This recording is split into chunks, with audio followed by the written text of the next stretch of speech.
సార్లు ఇదే పిసిసి పదవిని చేపట్టారు. మళ్ళీ 2 సార్లు రాజశేఖర రెడ్డి గారు ముఖ్యమంత్రిగా గెలిచారు. అదే పిసిసి పదవిని, అంతటి బాధ్యతని రాజశేఖర రెడ్డి బిడ్డను నమ్మి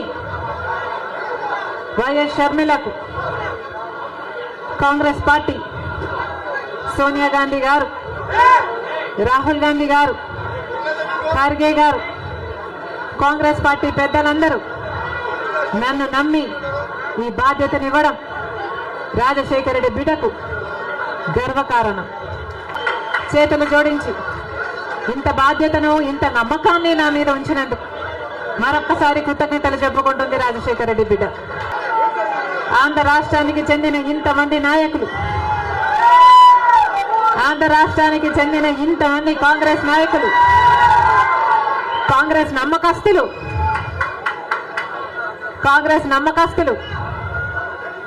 కాంగ్రెస్ పార్టీ ఖాడర్ నా మీద ఎంతో నమ్మకం పెట్టుకున్నారు. వాళ్ళందరికీ మరొకసారి రాజశేఖర రెడ్డి బిడ్డ శిరస్సు వంచి చేతులు జోడించి మనస్ఫూర్తిగా నమస్కరించుకుంటుంది. ఈరోజు ఒక్కసారి మీకు తెలియని విషయం కాదు, మీడియాకు తెలియని విషయం కాదు, ప్రజలకు తెలియని విషయం కాదు, కానీ గత 5 సంవత్సరాలుగా ఆంధ్ర రాష్ట్రంలో యువజన శ్రామిక రైతు కాంగ్రెస్ పార్టీ అధికారంలో ఉంది. అంతకుముందు 5 సంవత్సరాలు తెలుగుదేశం పార్టీ అధికారంలో ఉంది. ఈ 10 సంవత్సరాలుగా రాష్ట్రంలో అభివృద్ధి జరిగిందా అంటే ఏమిటి సమాధానం? మన రాష్ట్రం ఏర్పడే నాటికి మన రాష్ట్రానికి ఉన్న అప్పులు 1,00,000 కోట్లు. చంద్రబాబు గారు ముఖ్యమంత్రి అయిన 5 సంవత్సరాలకి ఆయన చేసిన అప్పులు 1,00,000 కోట్లు. ఆ తర్వాత వైసీపీ ముఖ్యమంత్రి జగన్ రెడ్డి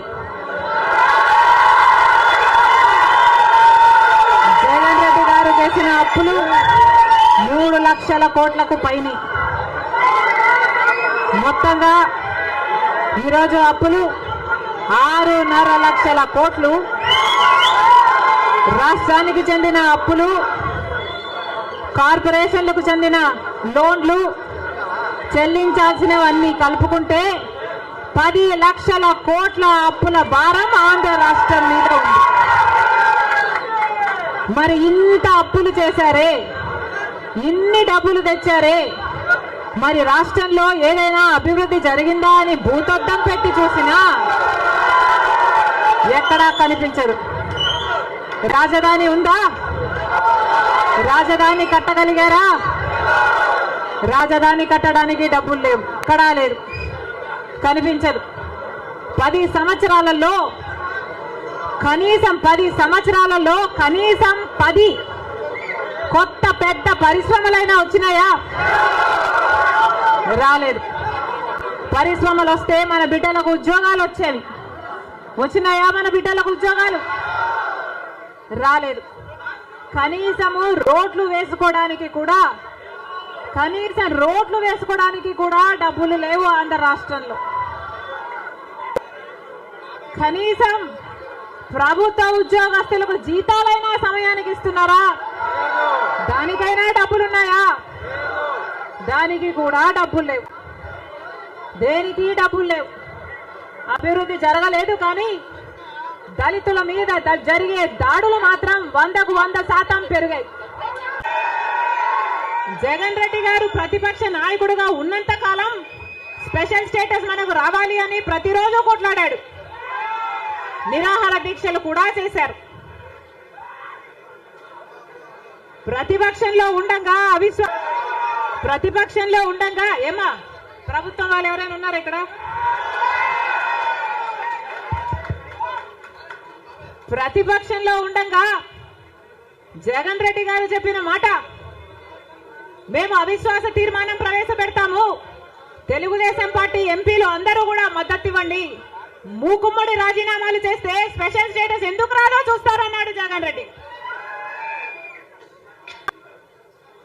ఆఖరికి జగన్ రెడ్డి గారు ముఖ్యమంత్రి అయిన తర్వాత ఒక్కసారంటే ఒక్కసారైనా ఒక్కటైనా నిజమైన ఉద్యమం చేశాడా స్పెషల్ స్టేటస్ కోసం?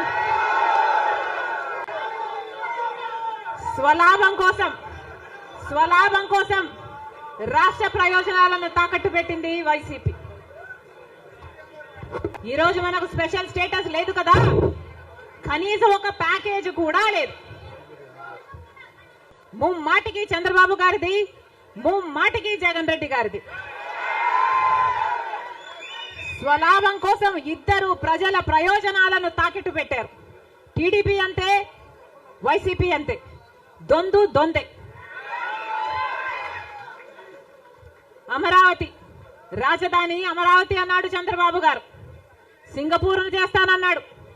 3D గ్రాఫిక్స్ మొత్తం గుర్తుందా? 3D గ్రాఫిక్స్ చూపించాడు చంద్రబాబు గారు. పోనీ అమరావతి రాజధాని అయిందా అంటే అది కాలేదు. జగన్ రెడ్డి గారు వచ్చారు. ఒకటి కాదు 3 రాజధానిలు అన్నారు. పోనీ 3 రాజధానిలు అయ్యాయా అంటే ఒక్కటి కూడా లేదు. ఈరోజు మనకు రాజధాని ఏది అంటే ఏదో మనకే అర్థం కాని పరిస్థితి. వైసీపీ అయినా బీజేపీ పార్టీతో పొత్తులే.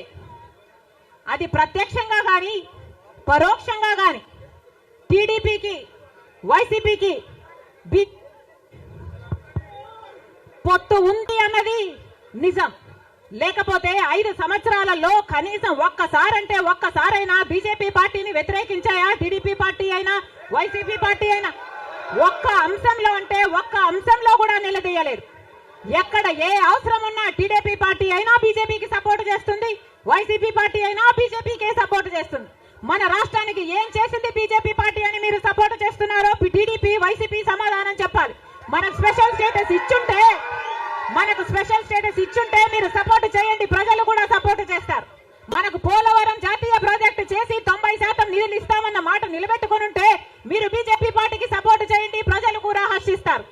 ఒకవేళ మనకు రాజధాని కట్టడానికి నిధులు ఇచ్చుంటే టీడీపీ పార్టీ అయినా వైసీపీ పార్టీ అయినా బీజేపీ పార్టీకి మీరు మద్దతు ఇవ్వండి, ప్రజలు కూడా హర్షిస్తారు.